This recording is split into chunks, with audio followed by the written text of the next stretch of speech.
శ్రీరామ శ్రీమాత్రే నమః. యస్యో నామరూపాభ్యాం యాదేవి సర్వమంగళ తయోర్తు సంస్మరణాస్తు సాం సర్వతో జయమంగళం. ప్రేక్షక మహాశైలందరికీ కూడా నా హృదయపూర్వకమైనటువంటి శుభాభినందనాలు. నా పేరు ఇప్పిరి నరసింహ శర్మ. గతంలో మీకు జ్యోతిష శాస్త్రపరంగా చాలా వీడియోలు చేసి మీకు అందించగలిగాను. తర్వాత కొన్ని సుభాషితాలు కూడా మీకు అందే.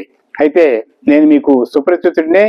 ఇప్పుడు నవగ్రహాల్లో మనం జ్యోతిష శాస్త్రంలో ఎంత తెలుసుకోవాలన్నా అంత తెలుసుకోవచ్చు. ఎందుకంటే చాలా వరకు కూడా ఈ శాస్త్రం ఒక అనంతం కాబట్టి ఏ కోణంలో చూసినా సరే ఒక మనిషికి మనశ్శాంతిని ప్రసాదించి మానవ మనుగడకి ఉత్తమ మార్గాల్ని చూపించేటువంటి అద్భుతమైనటువంటి శాస్త్రంగా మనం పరిగణించాలి. అయితే సాధారణంగా మనం శనికి, గురునికి, కుజునికి ఇచ్చేటువంటి ప్రాధాన్యత కంటే మిగతా గ్రహాలకి అంతగా మనం ప్రాధాన్యత ఇవ్వం సాధారణంగా. ఎందుకంటే తక్కువ సంవత్సరాలు ఉంటాయి, గోచారవశాత్తు కూడా తక్కువ కాలం వాటి తాలూకా ప్రభావాలు ఉంటాయని చెప్పేసి మనం వాళ్ళని విస్మరిస్తాం. ఇకపోతే గురుగ్రహం అనేసరికి అందరికీ కూడా శుభాలను ప్రసాదించేవాడు. తప్పనిసరిగా కూడా గురుని తాలూకా ప్రభావం మనకి అనుకూలంగా ఉండాలి అనేటువంటి వాళ్ళు అందరూ కోరుకుంటారు. అయితే గురుడు ఎక్కడ మేలు చేస్తాడో, ఎక్కడ ఇబ్బంది పెడతాడో అన్నది మాత్రం చాలా మందికి తెలియదు. కాబట్టి ఇప్పుడు ఈ వీడియోలని నేను చేయవలసింది ఏంటంటే గురుని తాలూకా 12 లగ్నాలకి ఉండేటువంటి ప్రభావాన్ని 12 వీడియోలు చేయాలనే సంకల్పంతో నేను ముందుకు వచ్చాను. ఇప్పుడు మొట్టమొదటిగా మేష లగ్నాన్ని మనం తీసుకుంటే అందులో గురుడు ఉన్నట్టయితే ఆ గురుని తాలూకా ప్రభావం ఆ మేష లగ్న జాతకులకి ఎలా ఉంటుందన్నదే ఇప్పుడు మనం తెలుసుకోవాలి. లగ్నంలో మేష లగ్నం అనేసరికి అది కుజుని తాలూకా క్షేత్రం అవుతుంది. ఆ కుజ క్షేత్రం గురునికి మిత్రక్షేత్రం అవుతుంది.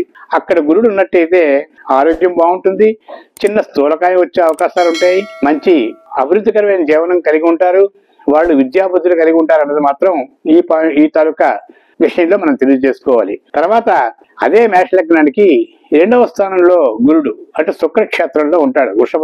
వృషభంలో శుక్రక్షేత్రంలో ఉండేటప్పుడు అది శత్రుక్షేత్రం అవుతుంది. ఆ శత్రుక్షేత్రంలో గురు సంచారం అయినప్పుడు 2వ స్థానానికి కుటుంబ స్థానం, నేత్రస్థానం, సంపద స్థానం అనే రకాలుగా మనం భావాలు చెప్పుకుంటాం. అక్కడ గురుడు ఉండడం అంత మంచిది కాదు. ఎందుకంటే ద్వితీయ స్థానంలో గురుడు ఉన్నట్టయితే ద్వాదశ అష్టమ జన్మస్థ ద్వితీయ స్థానమేవచ అని అంటారు. ద్వాదశ అంటే 12, అష్టమ అంటే 8, జన్మస్థ అంటే లగ్నం, ద్వితీయ స్థానమేవచ వీటిలోని ఆ తాలూకా గ్రహాలు ఏవైనా ఉన్నట్టయితే అవి కొంచెం ఇబ్బంది పెట్టే అవకాశాలు ఉంటాయని శాస్త్రం చెబుతుంది. కాబట్టి 2వ స్థానంలో గురుడు ప్రభావం ఇంచుమించు ఒక 70% వరకు కూడా శుభాన్ని ప్రసాదించి మిగతా భాగాన్ని కొంచెం ఇబ్బంది పెట్టే అవకాశాలు కూడా ద్వితీయ స్థానంలో ఉండేటువంటి గురునికి ఉంటుంది. అయితే ద్వితీయ స్థానంలో గురుడు ఉన్న వాళ్ళకి విద్యాబుద్ధులు కలిగి ఉంటారు. తర్వాత ఏంటంటే ఆర్థిక పరంగా ఒక ఆలోచన పరంగా వాళ్ళు సున్నితంగా ఖర్చు పెట్టే స్వభావం ఉంటుంది. కాబట్టి కొన్ని రకాల ఇబ్బందులు కూడా ఉంటాయి. అది మనం ఏం చేయాలంటే భావం, భావాత్మకి, భావకారకుడు, గోచార స్థితి, ఆ తరగ దశ, అంతర్దశలు ఈ ప్రభావాలని పరిగణలో మనం తీసుకున్న తర్వాత మాత్రమే ఆ ఫలితం చెప్పాల్సిన అవసరం ఉంటుంది. ముఖ్యంగా చెప్పాలంటే ద్వితీయ స్థానంలో గురుడు శత్రుక్షేత్రంలో ఉండేటువంటి ప్రభావం కలిగి ఉంటాడు. కాబట్టి 70% వాళ్ళకి శుభాన్ని ప్రసాదించి మిగతా సమయం కొంతవరకు కూడా ఇబ్బంది పెట్టే అవకాశాలు కూడా ఉంటాయి అన్నది మాత్రం మనం తెలుసుకోవాలి.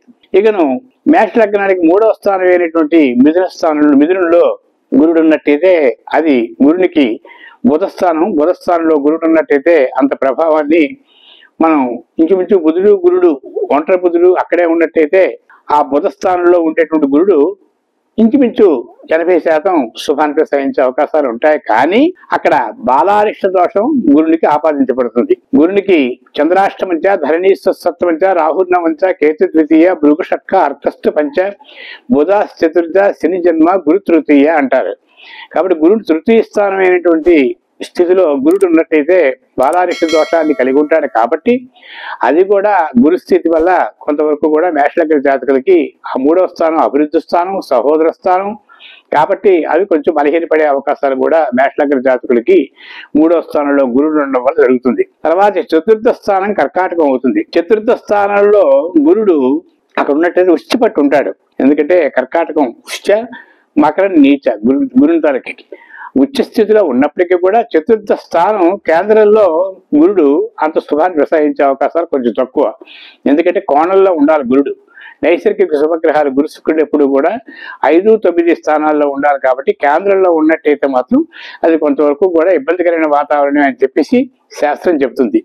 4వ స్థానంలో గురుడు ఉన్నప్పుడు విద్య, మాతృ, గృహ, వాహన సౌకర్యాలు ప్రసాదించేటువంటి గురు ప్రభావం కలిగి ఉంటారు. కానీ అందులో చాలా వరకు కొన్ని రకాలుగా మేషలగ్న జాతకులకి గురుని తొలక ప్రభావం, గురుని తొలక దశ, అంతర్దశలు, గోచార గురు సంచారం ఇవన్నీ కూడా మనం పరిగణనలోకి తీసుకున్నట్టయితే కొంతవరకు కూడా ఇబ్బంది పడే అవకాశాలు కూడా గురుస్థితి వల్ల ఉంటాయి. ఇక 5వ స్థానం సింహస్థానం అవుతుంది. ఐదు సింహం అంటే సింహస్థాధిపతి సూర్య భగవానుడి తొలక స్థానం అది. ఆ స్థానంలో గురునికి మిత్రుడు సూర్యుడు, రవి. కాబట్టి ఆ పంచమ స్థానం అనేది మాత్రం పుత్రపుత్రికా స్థానం. దీనికి 5వ స్థానంలో గురుడు ఉండడం అంత మంచిది కాదు. ఎందుకంటే కారకో భావనాశాయ, పుత్రకారకుడి అయిన గురుడు పుత్రస్థానంలో ఉన్నట్టయితే ఆ భావం కొంచెం బలహీనపడుతుంది అని శాస్త్రం చెబుతుంది. కాబట్టి దానికి ఏంటంటే ఒక పుత్రస్థానానికి వైవాహిక జీవితానికి మాత్రమే భార్యాపతుల తలక జాతకాలను మనం పరిగణనలోకి తీసుకోవాలి. అది ఉభయలు తీసుకున్నప్పుడు మాత్రమే దాని ఫలితం చెప్పాల్సిన అవసరం ఉంటుంది. పుత్రపుత్రికా స్థానానికి పిల్లలు పుట్టరు అనుకోవడం తప్పు. ఆ 5వ స్థానంలో ఉండేటువంటి గురు ప్రభావం వల్ల భార్యాభర్తల ఇతర జాతకాలు కూడా పరిశీలించిన తర్వాత ఏ భావం బాగుందో అన్నది మనం గమనించి అప్పుడు సంతానం విషయంలో మనం ఒక ఆలోచనలోకి రావాలి. కాబట్టి కారకో భావనాశాయ అని చెప్పేసి మీకు పిల్లల పుట్టరు అని చెప్పి జ్యోతిష్ శాస్త్రంలో ప్రముఖులు చెప్పరు. కొంతమంది మాత్రం వెంటనే కూడా 5వ స్థానంలో కూడా ఉన్నారు కాబట్టి సంతానం ఆలస్యం అవుతుందనో సంతానం ఉండదనో చెప్పడం అంత పరిపాటి కాదు, అది గ్రహించాలి. తర్వాత 6వ స్థానమైనటువంటి కన్యాస్థానంలో మళ్ళీ గురుడు ఉన్నట్టయితే ఆ గురుడికి అది శత్రుక్షేత్రం. అంటే బుధస్థానంలో 6వ స్థానం మంచిది కాదు గురుస్థితి. కాబట్టి అక్కడ శత్రువులు రుణస్థానం అంటారు దాన్ని. కాబట్టి రుణం చేసినా సరే తీరిపోయే అవకాశాలు ఉంటాయి నైసర్గిక శుభగ్రహం వల్ల. శత్రువులు ఉన్నప్పటికీ కూడా వాళ్ళు పెద్దగా ఇతనికి అపకారం చేసేటువంటి తత్వం మేషలగ్న జాతకులకి 6వ స్థానంలో గురుడు శుభాన్ని ప్రసాదిస్తాడు. కానీ కొన్ని ఇబ్బందులు పెట్టే అవకాశాలు ఉంటాయి, రోగ లక్షణాలు ఉంటాయి అవి కొన్ని మనకు సమసిపోతుంటాయి. గురుడు 6వ స్థానంలో ఇంచుమించు శుభప్రదంగానే కొంతవరకు చెప్పుకోవచ్చు. తర్వాత 7వ స్థానమైనటువంటి తులలో గురు సంచారం ఉంటుంది. తుల శత్రుక్షేత్రం, శుక్రుని తొలక క్షేత్రం, శత్రుక్షేత్రం అవుతుంది గురునికి. ఆ గురువు 7వ స్థానమైనటువంటి గురుడు 7వ స్థానంలో కేంద్రం కూడా అంత మంచిది కాదు. కాబట్టి ఆ ప్రకారంగా శత్రుక్షేత్రం ఉంటుంది సంచారం. తర్వాత 7వ స్థానం కూడా గురుడికి మంచిది కాదు. కాబట్టి ఆ గురుడు తనక ప్రభావం కూడా వివాహం ఆలస్యం అవ్వడం, వైవాహిక జీవితంలో చిన్న చిన్న ఇబ్బందులు రావడం, వచ్చిన సంబంధాలు కొంచెం తప్పుతూ ఉండడం, కొంచెం ఆలస్య వివాహం ఇవి జరిగే అవకాశాలు ఉంటాయి. అయితే 7వ స్థానం మీద గురు దృష్టి పెడితే వేగం వివాహం జరుగుతుంది. 7వ స్థానంలోనే గురుడు ఉన్నట్టయితే మాత్రం వివాహం కొంచెం ఆలస్యం అవుతుంది అని గమనించాలి. తర్వాత ఏంటంటే భార్యాభర్తల ఇతర జాతకాలు కూడా ఈ స్థానానికి కూడా మనం పరిగణలోకి తీసుకోవాలి. అప్పుడు వివాహం విషయంలో కలత్రం భార్య మూలకంగా అతనికి ఎంత అభివృద్ధి ఉంటుందని కూడా మనం తెలియజేయగలగాలి. తర్వాత 8వ స్థానమైనటువంటి వృశ్చికం. 8వ స్థానం వృశ్చిక స్థానం అయితే గురునికి అది మిత్రక్షేత్రం అవుతుంది, కుజుడు తొలక క్షేత్రం. ఆ కుజ క్షేత్రంలో కాబట్టి 8వ స్థానంలో ఉండేటువంటి ప్రభావం ఏంటంటే అష్టమి ఇష్టకారకుడు ఉంటారు. అక్కడ ఏ గ్రహం ఉన్నప్పటికీ కూడా అరిష్టాన్ని ప్రసాదించేటువంటి అవకాశం ఉంటుందని శాస్త్రంలో కొంతమంది చెప్తారు. అయితే 8వ స్థానం ఆయుష్ స్థానం అంటారు.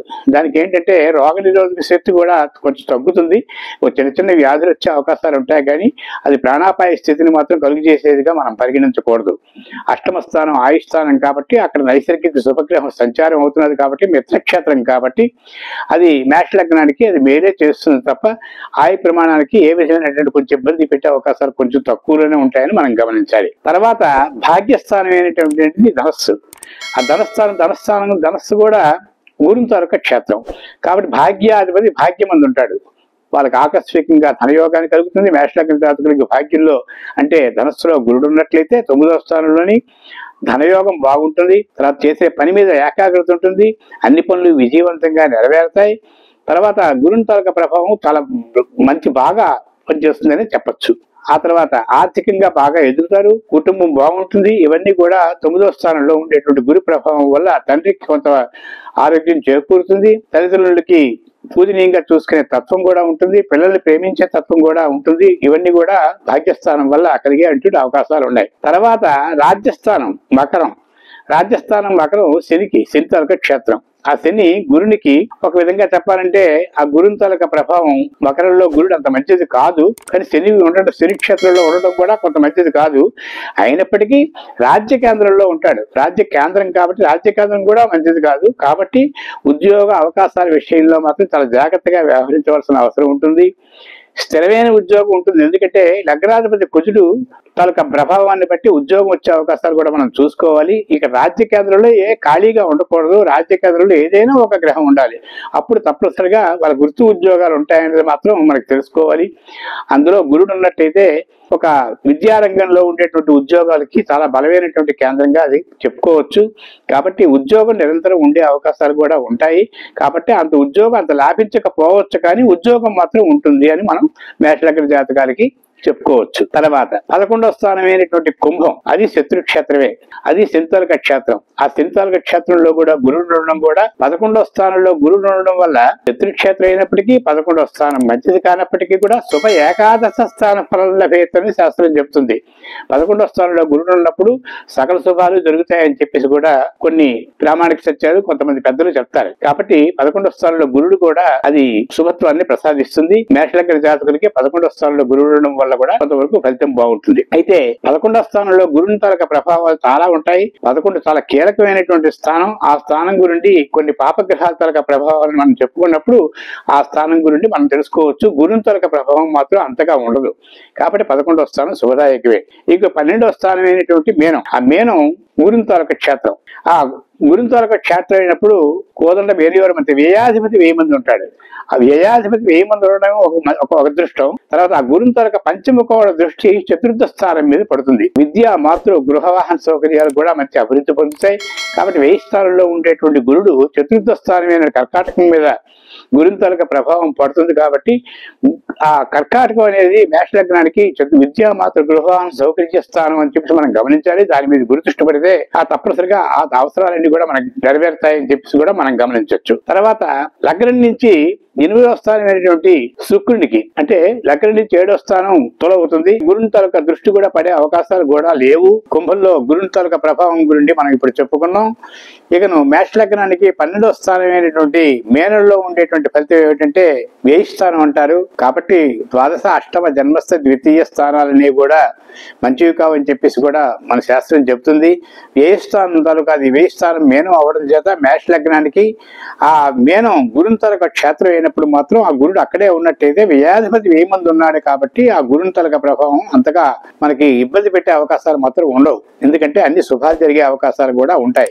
ఆ 1000 స్థానంలో గురుని తాలూకా పంచముఖోణ దృష్టి కర్కాటకమై పడుతుంది. కాబట్టి లగ్నాతో అది చతుర్థ స్థానం కర్కాటకం అవుతుంది. కాబట్టి విద్య, మాతృ, గృహవాహన సౌకర్యాలని ప్రసాదించే అవకాశాలు మాత్రం తప్పనిసరిగా మేష లగ్న జాతకులకు ఉంటాయి. తర్వాత గురుని తాలూకా సప్తమ దృష్టి కన్యమై పడుతుంది. కన్యమై పడుతుంది అంటే లగ్నాత్తు మేషలగ్న జాతకులు కన్య 6వ స్థానం అవుతుంది. 6వ స్థానంలో శత్రుక్షేత్రం, రుణక్షేత్రం అవుతుంది. కాబట్టి ఇంతకుముందే మనం గురుని తాలూకా ప్రభావం అక్కడ గురుడు ఉంటే ఏమిటో చెప్పుకున్నాం. అయితే గురుని తాలూకా సప్తమ దృష్టి పడుతుంది కాబట్టి అక్కడ శత్రువులు కూడా పెద్దగా ఉండరు. అతను రుణ బాధలు ఉన్నప్పటికీ కూడా తీరిపోతాయి అనేటువంటి విషయం కూడా మనం గమనించాలి. ఇక గురుని తాలూకా నవముఖోడ దృష్టి వృశ్చికం మీద పడుతుంది. వృశ్చికం మీద పడినప్పుడు అది కూడా మిత్రక్షేత్రం అవుతుంది. కాబట్టి మిత్రక్షేత్రం మీద గురుని తాలూకా దృష్టి లగ్నాత్తు అష్టమ స్థానం అయినప్పటికీ కూడా రోగ నిరోధక శక్తిని కొంతవరకు కూడా పెంచే అవకాశాలు కూడా ఉంటాయి. వ్యాధులు వచ్చిన తగ్గిపోయి ఉంటాయి. తర్వాత ప్రాణాపాయ స్థితులు కూడా కొంత కలుగు చేసే అవకాశాలు అష్టమ స్థానంకి ఉన్నప్పటికీ కూడా గురుని తాలూకా నవముఖోడ దృష్టి పడుతున్నది. కాబట్టి అవి కూడా కొంచెం మనకి ఇబ్బంది పెట్టే అవకాశాలు కూడా ఉండవు. ఈ విధంగా గోచారంలో ఇవి సంక్షిప్తంగా చెప్పుకోవాల్సినటువంటి గురుని తాలూకా స్థితి. దీనికి ఏంటంటే జ్యోతిష శాస్త్ర పరంగా ప్రతి దశ మనం చెప్పేటప్పుడు ఆ దశ అంతర్దశ చూడాలి. అంతర్దశారాధులు, దశారాధులు ఎక్కడున్నాడో చూడాలి. లగ్నాత్తు ఏ స్థానంలో ఉన్నాడో అనేది మనం గమనించాలి. అది మిత్రక్షేత్రమా, శత్రుక్షేత్రమా, పాపార్గణమా, శుభార్గణలో లగ్నంలో ఎన్ని గ్రహాలు ఉన్నాయి ఇవన్నీ పరిగణనలోకి తీసుకొని రావాలి. తర్వాత గోచార స్థితిని కూడా మనం కనుగొనాలి. అప్పుడు ఒక ఫలితానికి మనం నిర్ణయానికి వచ్చి మనం ఫలితం చెప్పాల్సిన అవసరం ఉంటుంది. కాబట్టి ఎవరు కూడా ప్రతి ఒక్క గ్రహం కూడా అన్ని శుభాలు చేసేటువంటివి కావు, అన్ని నష్టపెట్టేవి కావని మనం గమనించాలి. కాబట్టి జ్యోతిష జ్యోతిష శాస్త్రం తెలుసుకునేటప్పుడు గురు ప్రభావం మాత్రం ఇంచుమించు కూడా చాలా జాగ్రత్తగా తీసుకోగలిగితే ఆ గురు గ్రహం తాలూకా ఒకే కేంద్రాధిపత్యం, తర్వాత పాపస్థానంలో ఉండేటువంటి స్థితి, ఆ గురుని తాలూకా అపకారాలన్నీ ఉపకారాలన్నీ అని మనం గమనించవచ్చు. కాబట్టి భక్తులంతా కూడా ఈ నవగ్రహ తాలూకా ఆశించి జాతకాంశం తెలిసిన వాళ్ళందరూ కూడా, జాతకాంశం చెప్పే వాళ్ళందరూ కూడా వాళ్ళ తాలూకా ఈ విషయాల్ని మనం క్షుణ్ణంగా పరిశీలించాలి, అప్పుడు మాత్రమే మనం ఇతరులకి చెప్పగలగాలి. కాబట్టి ఈ విషయంలో జ్యోతిష శాస్త్రంలో చాలా సత్యాలు ఉంటాయి. ఇంకా మరికొన్ని సత్యాలని మరికొన్ని వీడియోల్లో మనం తెలుసుకుందాం. అంతవరకు సెలవు. మీ ఇప్పుడు నరసింహ శర్మ.